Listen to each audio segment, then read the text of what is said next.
Note, em nenhum momento da sua vida, mesmo um momento infinitesimal, você esteve diante de um mundo estático constituído apenas de presenças corporais. Mesmo que você estivesse, digamos, num deserto, onde você só tem areia e pedras. Né? Por exemplo, você sabe que no instante seguinte o sol pode assar você. Se você não tivesse consciência disso, você saberia que está num deserto, meu filho? Só porque está vendo areia e pedras? Não, então você estaria fora da situação real, você estaria apenas vendo uma aparência ilusória de areia e pedras. E não um lugar real, efetivo, chamado deserto.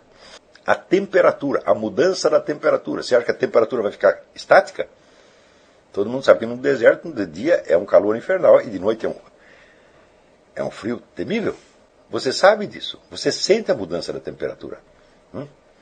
E você sabe que ela vai mudar mais depois. Se você não soubesse disso, e você imaginasse apenas a temperatura atual como uma coisa estática, eu digo, existe temperatura estática? Não, temperatura é mudança de temperatura, gente. Temperatura estática, permanente, jamais poderia ser percebida. A temperatura é percebida através das suas modificações. Mais ainda, a temperatura é percebida por quê? Porque a temperatura do ambiente não é a mesma do seu corpo. Há uma diferença. Senão você não perceberia. Então, está entendendo? Quer dizer, perceber o mundo real é perceber possibilidades, tensões, expectativas. É assim que nós percebemos no mundo real. Agora, professores de filosofia não, eu acho que eles percebem de outra maneira.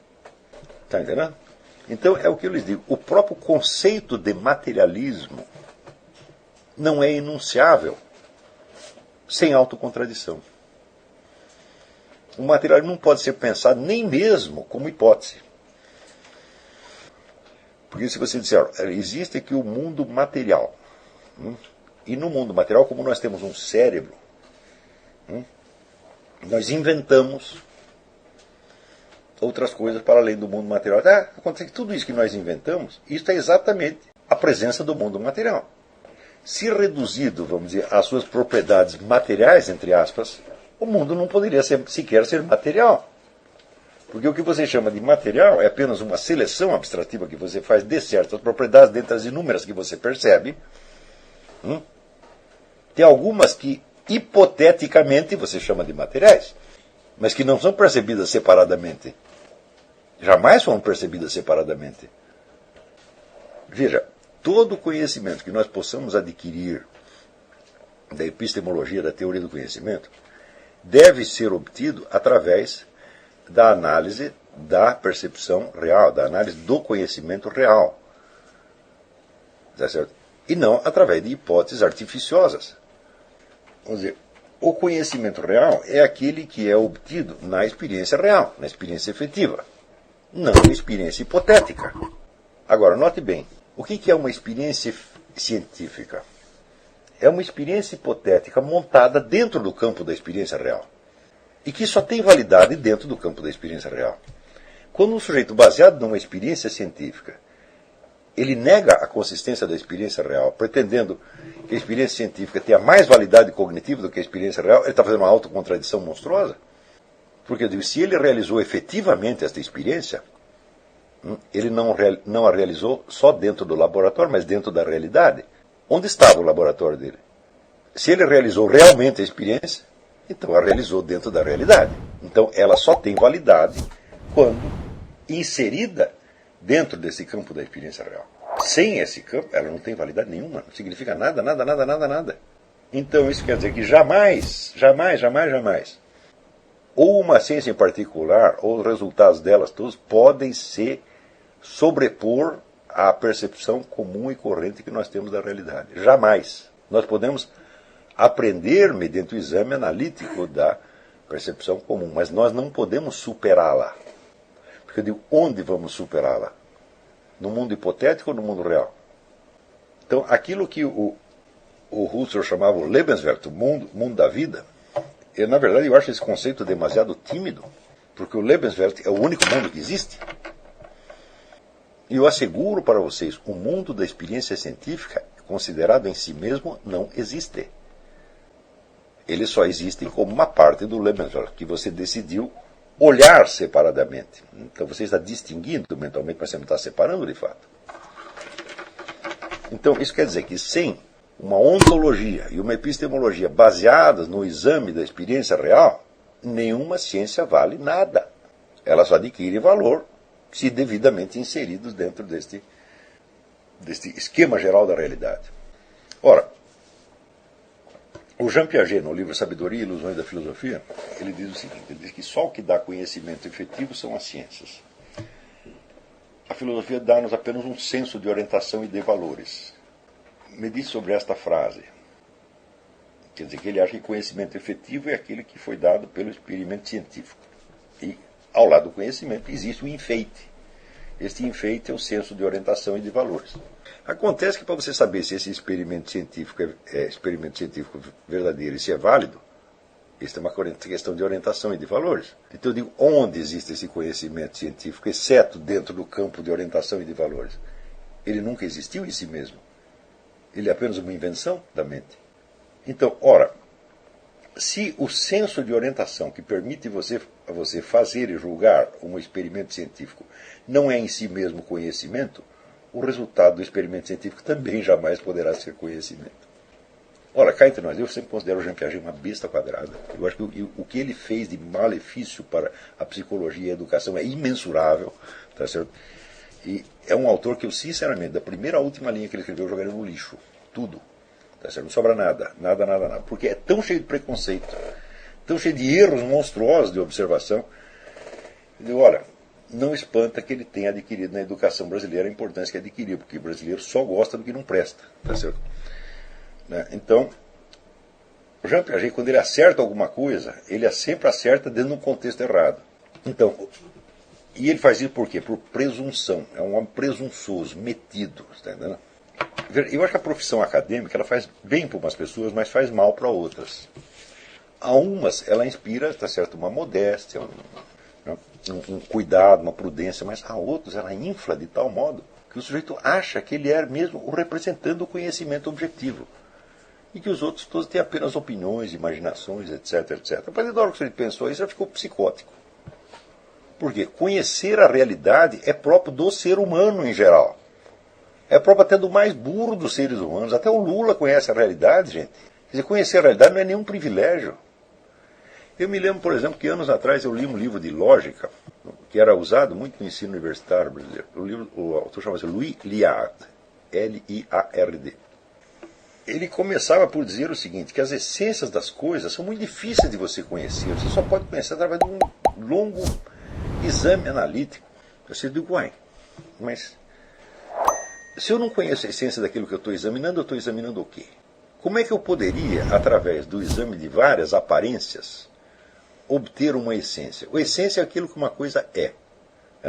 Mas se eu não sei o que as aparências são, o que eu posso examinar delas? Por exemplo, eu examino várias aparências de gato para chegar à conclusão de uma essência gato. E, porém, a aparência de gato também não é uma essência? A aparência de gato é alguma coisa.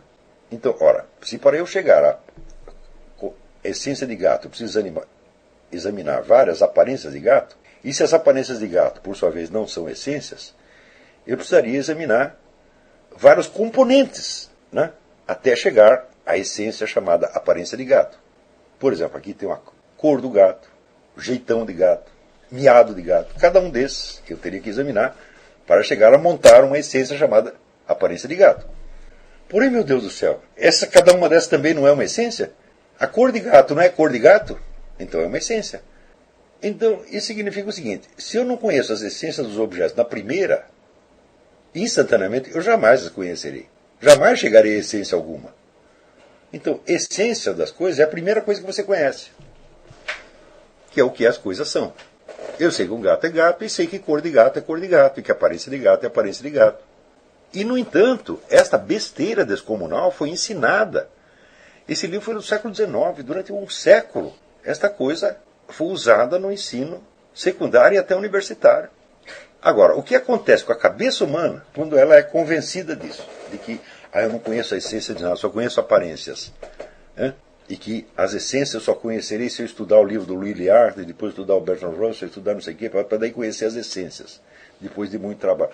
O que acontece com a mente convencida disso? Bom, a primeira coisa, ela acabou de cortar relações com a sua própria percepção do mundo real. Ela está fazendo uma coisa, quer dizer, o processo cognitivo dela é um que está se desenrolando neste mesmo momento, e o que ela pensa a respeito é outra coisa completamente diferente. Nesse mesmo instante, ela perdeu a capacidade de examinar a experiência real. E, se não tomar cuidado, perdeu para sempre.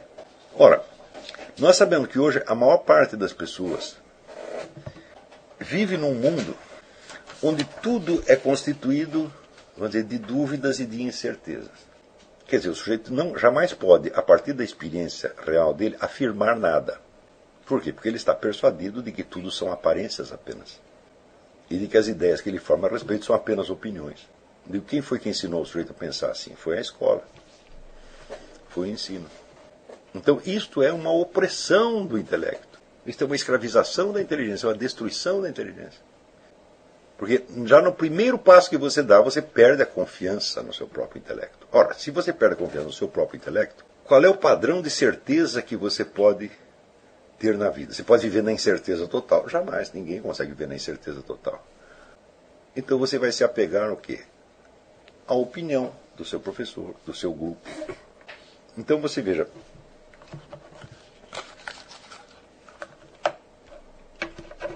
hoje em dia quase todas as pessoas dizem que não existem verdades absolutas, que tudo é relativo.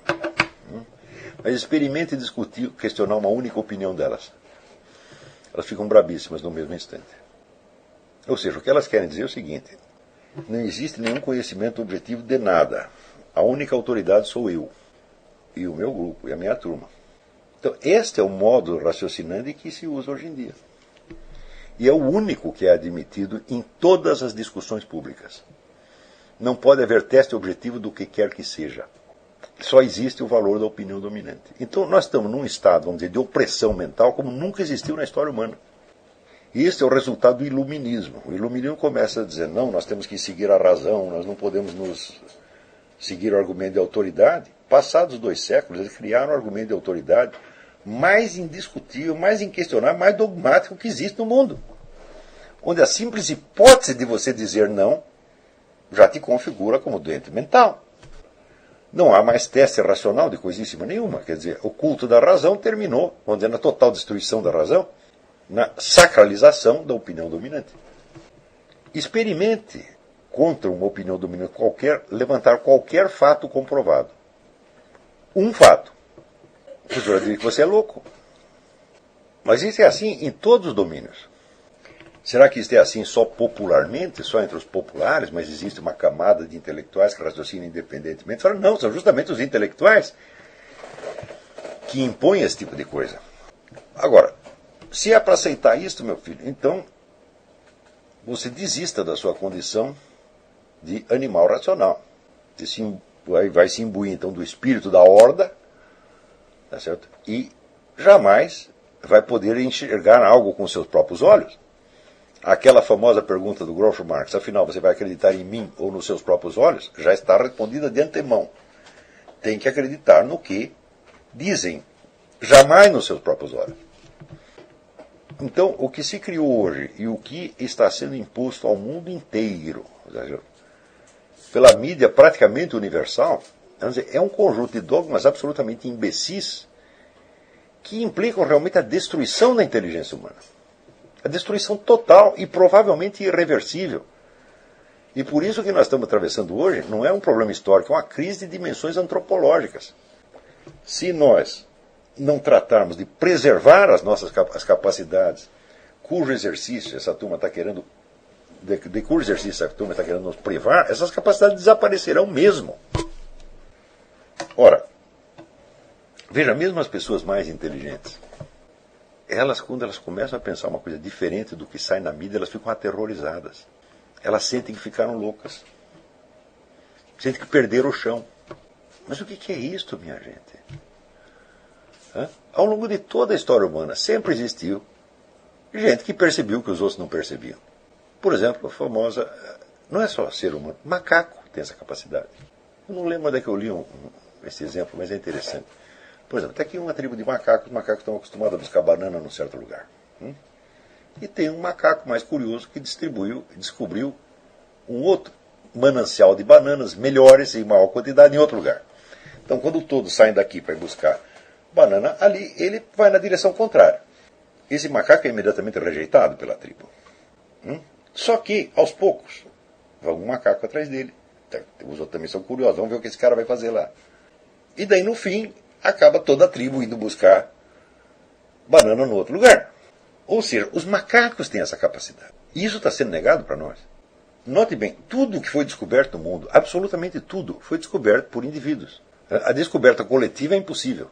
Precisaria um sincronismo maior do que todas as loterias do mundo. Então, quando um sujeito descobre uma coisa, ele descobre uma coisa que os outros não sabem. Tudo foi assim. Mas absolutamente tudo que o ser humano sabe foi assim. Alguém percebeu antes que os outros tivessem percebido. Depois vem outro, e outro, e outro, e outro, e no fim todo mundo fica sabendo daquilo. Isso é simplesmente um processo natural. Este processo natural está sendo detido hoje. Vão dizer que as pessoas estão fazendo isso por boa intenção? Claro que não. Os caras que estão nos impondo isso são psicóticos, são gente perigosíssima. Só que estão cheios de dinheiro no bolso. E tem dinheiro para comprar um monte de consciências. E as pessoas servem a isso porque não são capazes de medir as consequências.